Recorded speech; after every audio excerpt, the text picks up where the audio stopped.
एक घर में एक बेटी ने जन्म लिया। जन्म होते ही माँ का स्वर्गवास हो गया। बाप ने बेटी को गले से लगा लिया। रिश्तेदारों ने लड़की के जन्म से ही ताने मारने शुरू कर दिए कि पैदा होते ही माँ को खा गई, मनहूस है। पर बाप ने कुछ नहीं कहा। अपनी बेटी का पालन पोषण शुरू किया। खेत में काम करता और बेटी को भी खेत ले जाता, काम भी करता और भागकर बेटी को भी संभालता। रिश्तेदारों ने बहुत समझाया कि दूसरा विवाह कर लो, पर बाप ने किसी की नहीं सुनी और पूरा ध्यान बेटी की ओर रखा। बेटी बड़ी हुई, स्कूल गई, फिर कॉलेज, हर क्लास में फर्स्ट आई। बाप बहुत ही खुश होता, लोग बधाइयां देते। बेटी अपने बाप के साथ खेत में काम करवाती, फसल अच्छी होने लगी। रिश्तेदार ये सब देख करके चिढ़ गए। जो उसको मनहूस कहते थे वो सब चिढ़ने लग गए। लड़की एक दिन अच्छा पढ़ लिख कर के पुलिस में एसपी बन गई। एक दिन किसी मंत्री ने उसको सम्मानित करने का फैसला किया और समागम का बंदोबस्त करने के आदेश दिए। समागम उनकी ही गांव में रखा गया। मंत्री ने समागम में लोगों को समझाया कि बेटा बेटी में फर्क नहीं करना चाहिए।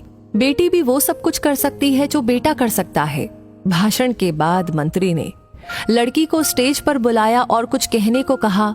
लड़की ने माइक पकड़ा और कहा, मैं आज जो भी हूं अपने बाबुल यानी अपने पिता की वजह से हूं, जो लोगों के ताने सहकर भी मुझे यहां तक ले आए। मेरे पालन पोषण के लिए दिन रात एक कर दिया। मैंने मां नहीं देखी और ना ही कभी पिता से कहा कि मां कैसी थी, क्योंकि अगर मैं पूछती तो बाप को लगता कि शायद मेरे पालन पोषण में कोई कमी रह गई। मेरे लिए पिता से बढ़कर कुछ भी नहीं। बाप सामने लोगों में बैठकर आंसू बहा रहा था। बेटी की भी बोलते बोलते आंखें भर आई। उसने मंत्री से पिताजी को स्टेज पर बुलाने की अनुमति ली। पिताजी स्टेज पर आए और बेटी को गले लगाकर बोले, रोती क्यों है बेटी? तू तो मेरा शेर पुत्र है। तू ही कमजोर पड़ गया तो मेरा क्या होगा? मैंने तुझको सारी उम्र हंसते देखना है। बाप बेटी का प्यार देखकर सबकी आंखें नम हो गई। मंत्री ने बेटी के गले में सोने का मेडल डाला। लड़की ने मेडल उतारकर बाप के गले में डाल दिया। मंत्री ने कहा, ये क्या किया? तो लड़की बोली, मेडल को उसकी सही जगह पहुंचा दिया और कहा, इसके असली हकदार है मेरे पिताजी। समागम में तालियां बज उठी। ये उन लोगों के लिए सबक है जो बेटियों को चार दीवारी में रखना पसंद करते हैं। पर ये फूल बाहर खिलेंगे अगर आप पानी लगाकर इन फूलों की देखभाल करेंगे। तो दोस्तों, ये कहानी आपको कैसी लगी? इस कहानी के बारे में आपकी क्या राय है?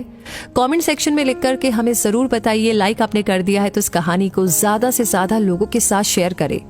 और आपके जो लाइक्स होते हैं, कमेंट्स होते हैं, जो आप शेयर करते हैं, ये सभी हमारे लिए होता है असली मोटिवेशन ऐसी कहानियों पर काम करके आप तक पहुंचाने के लिए। तो हमेशा ऐसी कहानी आपको मिलती रहे, उसके लिए हमारे पेज को फॉलो करना ना भूलें। मैं अभी के लिए आपसे कहूंगी धन्यवाद। मिलेंगे बहुत जल्दी ही।